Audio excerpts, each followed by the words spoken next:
देखिए हैलोजन वर्ग के अंदर अब तक हमने जो अभिक्रिया पढ़ी उसके अंदर आगे जो टॉपिक पढ़ रहे हैं वो है एस्टर का निर्माण, और एस्टर के निर्माण के अलावा है एमिनो का निर्माण किस प्रकार से होता है, और उसके बाद पढ़ेंगे फ्रीडल क्राफ्ट रिएक्शन अभिक्रिया।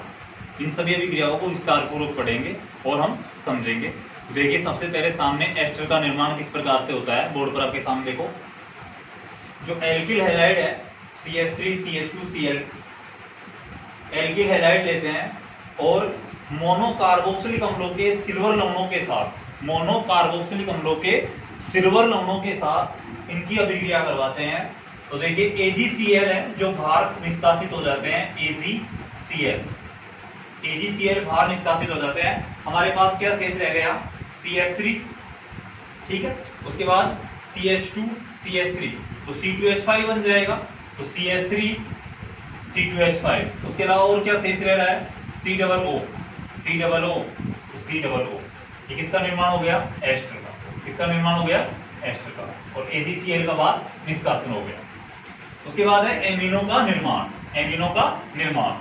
तो एमिनो के निर्माण में देखिए सबसे पहले एल्किल हैलाइड लेते हैं और एल्किल हैलाइड की अभिक्रिया किसके साथ करवा रहे हैं, अमोनिया के साथ, NH3 के साथ। तो जब इसकी अभिक्रिया अमोनिया के साथ करवाते हैं तो NH3 में से हाइड्रोजन का एक निष्कासन होता है और इस Cl के साथ बाहर निकल जाता है। तो HCl का निष्कासन हो गया, तो यहाँ पर सिर्फ क्या रह गया शेष, NH2। क्या शेष रह गया, NH2। तो क्या बन जाएगा, CH3NH2, 1 डिग्री एमी। जैसे हम मैथिल एमीन भी कह सकते हैं या 1 डिग्री एमीन भी कह सकते हैं। HCl का निष्कासन हो जाता है। एल्किल हैलाइड लेते हैं और उसके अभिक्रिया किसके साथ करवाते हैं, 1 डिग्री एमीन के साथ, जो हमारे यहाँ पर प्राप्त हुई थी, रिसीव हुई थी, उसके साथ इसकी अभिक्रिया करवाते हैं। तो ये अभिक्रिया करवाने पर देखो नाइट्रोजन में से एक हाइड्रोजन का, NH2 में से एक हाइड्रोजन का Cl के साथ निष्कासन हो जाता है, HCl बाहर निकल गया। तो इसमें से एक हाइड्रोजन बाहर निकल गया तो सिर्फ क्या रह गया, NH। तो हमारे पास क्या शेष रहेगा, CH3NH, इसे क्या कहेंगे, डाइमेथिल एमीन। HCl बाहर निकल गया।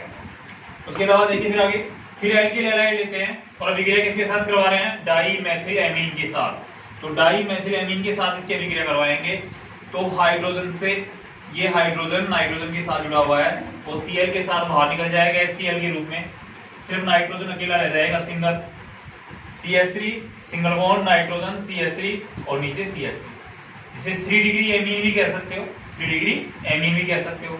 अब 3 डिग्री एमीन की अभिक्रिया फिर वापस किसके साथ करवा रहे हैं, 3 डिग्री एमीन की अभिक्रिया वापस किसके साथ करवा रहे हैं, एल्किल हैलाइड के साथ, एल्किल हैलाइड के साथ। तो जब इसकी अभिक्रिया एल्किल हैलाइड के साथ करवाते हैं तो नाइट्रोजन के पास हाइड्रोजन है ही नहीं, नाइट्रोजन के पास हाइड्रोजन है ही नहीं जो Cl के साथ बाहर निकल सके। तो अमोनियम चतुष्क लवण का निर्माण हो जाता है, अमोनियम चतुष्क लवण का निर्माण हो जाता है, यानी नाइट्रोजन के चारों तरफ CH3 जुड़ जाते हैं और यहाँ पर क्या आ जाता है, पॉजिटिव आवेश आ जाता है, पॉजिटिव आवेश आ जाता है और Cl नेगेटिव बाहर निष्कासित रहता है, अमोनियम चतुष्क लवण का निर्माण हो जाता है। तो ये तो थे आपके एमिनो का निर्माण, जो कि बहुत सिंपल अभिक्रिया है। सबसे पहले हमने अमोनिया के साथ अभिक्रिया कराई, फिर 1 डिग्री एमीन के साथ, फिर 2 डिग्री एमीन के साथ, फिर 3 डिग्री एमीन के साथ, 2 डिग्री एमीन के साथ और फिर 3 डिग्री एमीन के साथ। और उसके बाद आपके सामने सभी में HCl का निष्कासन हो रहा है, सभी में HCl का निष्कासन हो रहा है। यहाँ पर HCl का निष्कासन नहीं हो रहा बिकॉज नाइट्रोजन के पास हाइड्रोजन उपस्थित नहीं है, इसलिए Cl माइनस नेगेटिव बाहर निकल जाएगा और अमोनियम चतुष्क लवण का निर्माण हो जाएगा। उसके बाद हम देखते हैं फ्रीडल क्राफ्ट अभिक्रिया, फ्रीडल क्राफ्ट अभिक्रिया। अब फ्रीडल क्राफ्ट अभिक्रिया के अंदर ध्यानपूर्वक देखिए आप, बेंजीन जो होता है, इस बेंजीन की अभिक्रिया हम करवाते हैं किसके साथ, एल्किल हैलाइड के साथ। तो जब इसकी अभिक्रिया एल्किल हैलाइड के साथ करवाते हैं तो CH3 यहाँ पर आक्रमण करता है, तो यहाँ पर जो हाइड्रोजन है वो हाइड्रोजन बाहर निकल जाता है किसके साथ, Cl के साथ। ये निर्जल HCl, निर्जल AlCl3 की उपस्थिति में संपन्न होती है। तो HCl का तो क्या हो गया, निष्कासन हो गया, HCl का क्या हो गया, निष्कासन हो गया और CH3 यहाँ पर जुड़ जाता है, जिसे हम टॉलुइन भी कह सकते हैं या मेथिल बेंजीन भी कह सकते हैं।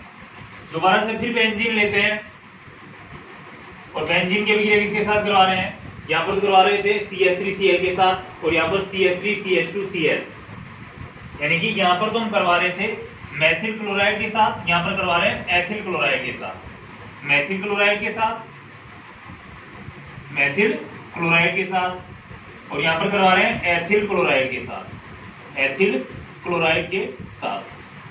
जब इसकी अभिक्रिया एथिल क्लोराइड के साथ निर्जल AlCl3 की उपस्थिति में करवाते हैं तो ध्यानपूर्वक देखिए, Cl है जो यहां से हाइड्रोजन जो बाहर निकलेगा उसके साथ बाहर हो जाएगा, क्या बच जाएगा CH3CH2, तो CH2 CH3 इसके साथ जुड़ जाएंगे बेंजीन के साथ, HCl बाहर निकल जाएगा जैसे यहां पर निकला था, और हमें क्या प्राप्त हुआ, एथिल बेंजीन, यहाँ पर मेथिल बेंजीन और यहाँ पर एथिल बेंजीन।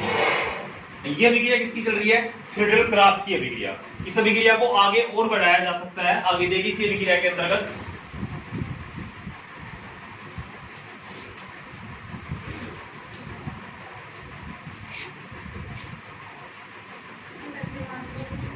फ्रीडल क्राफ्ट अभिक्रिया को आगे हम और बढ़ा सकते हैं।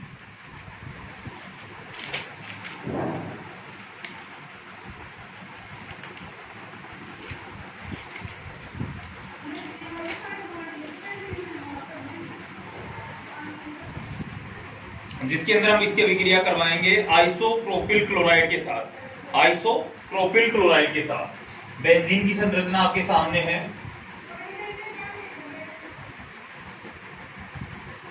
एक छोड़कर एक द्विबंध लगाना है, ये बेंजीन की संरचना। अब आइसोप्रोपिल क्लोराइड का सूत्र आपको याद होगा, एल के समान, यानी उल्टे एल के समान जो संरचना होती है वो आइसोप्रोपिल क्लोराइड, यानी CH3CH और यहाँ पर CH3, और इससे जुड़ जाएगा Cl।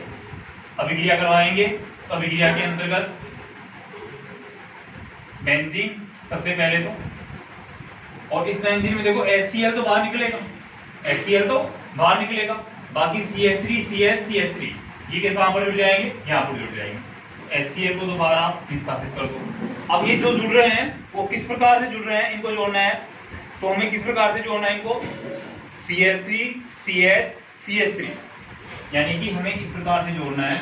यहाँ पर तो हम क्या ले सकते हैं, CH, यहाँ पर क्या ले सकते हैं CH3, यहाँ पर CH3, तो यहाँ पर कार्बन की संयोजकता पूरी हो जाएगी, 3 तो इधर में हाइड्रोजन से पूरी हो जाएगी, और इसका नाम क्या हो जाएगा, नामकरण देंगे तो इसका नामकरण हो जाएगा आइसोप्रोपिल बेंजीन। नामकरण क्या होगा, आइसोप्रोपिल बेंजीन, आइसोप्रोपिल बेंजीन। इसी अभिक्रिया को आगे और बढ़ा देते हैं हम, फ्रीडल क्राफ्ट को, बेंजीन की संरचना बनाते हैं, अभिक्रिया करवाते हैं। अब किसके साथ अभिक्रिया करवाएंगे, इसकी अभिक्रिया करवाते हैं तृतीयक ब्यूटिल क्लोराइड के साथ, तृतीयक ब्यूटिल क्लोराइड के साथ। तो क्या प्राप्त होगा, तृतीयक ब्यूटिल बेंजीन। तो तृतीयक ब्यूटिल क्लोराइड कैसे होगा, देखिए कार्बन है, इस कार्बन से 3 CH3 समूह जुड़ जाएंगे, यानी 3 डिग्री एल्किल हैलाइड। अभिक्रिया किसकी उपस्थिति में करवा रहे हैं, निर्जल AlCl3 की उपस्थिति में, निर्जल AlCl3 की उपस्थिति में, निर्जल AlCl3 की उपस्थिति के अंदर। तो वही यहाँ पर HCl है जो निष्कासित होगा और हमें तृतीयक ब्यूटिल बेंजीन प्राप्त हो जाएगा, तृतीयक ब्यूटिल बेंजीन प्राप्त हो जाएगा, HCl का निष्कासन। अब तृतीयक ब्यूटिल प्राप्त करने के लिए आप इनको किस प्रकार से जोड़ोगे, कार्बन को यहाँ पर मेन सेंटर के रूप में लोगे और इस कार्बन से CH3 CH3 CH3 क्या नाम दे सकते हैं इसे, तृतीयक ब्यूटिल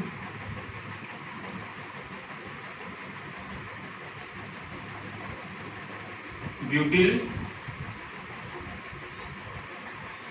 क्लोराइड।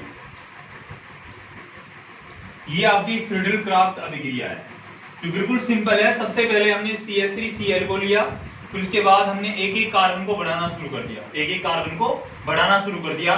सब में निर्जल AlCl3 की उपस्थिति होगी और सभी के अंदर HCl का निष्कासन होगा और बाकी बेंजीन के ऊपरी वाले पर यहाँ पर जुड़ेंगे।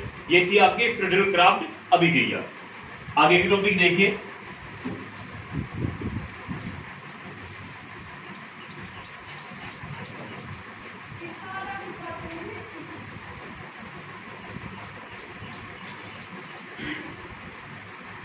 आगे के जो आपके टॉपिक है उनके अंदर मैं आपको बताना चाहूंगा कि एरिनियम आयन आपके है जो कि मोस्ट है एग्जाम की दृष्टि से भी।